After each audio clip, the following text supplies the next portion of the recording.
হরিণঘাটার এক প্রাথমিক বিদ্যালয়ের প্রধান শিক্ষককে প্রকাশ্যে হুমকি। নদিয়ার হরিণঘাটার দাসপোলডাঙ্গা প্রাথমিক বিদ্যালয়ের প্রধান শিক্ষক চেয়েছিলেন তিনি বিদ্যালয়ে সরস্বতী পুজো করবেন। সেই কারণে প্রকাশ্যে তাকে হুমকি দিল এক যুবক। যুবকের নাম আলিমুদ্দিন মণ্ডল, ওই এলাকার বাসিন্দা। প্রধান শিক্ষক কাশিরাম বর্মন জানান, তাকে হুমকি দেওয়া হয়েছে এবং বলা হয়েছে 24 ঘন্টার মধ্যে তাকে বদলি হয়ে যেতে। আমি কাশিরাম বর্মন, দাসপোলডাঙ্গা প্রাইমারি স্কুলের দায়িত্ব আছে। আমাকে আলিমুদ্দিন মণ্ডল বলে এক ব্যক্তি, এই গ্রামেরই, উনি আমাকে হুমকি দিয়ে বলেছেন যে আপনাকে 24 ঘন্টার মধ্যে ট্রান্সফার করে দেবে। আপনার কি চুলকানি হয়েছে?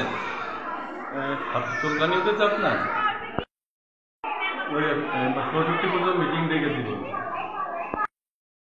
মানে পুজো তো হওয়া উচিত, এছাড়া আমি বেশি কিছু বলতে চাই না। আমি চাপে আছি, বুঝলাম তো। হ্যাঁ, বিচার তো হয়তো অন্যায় করেছে, সেই হিসাবে তো বিচার হওয়া উচিত।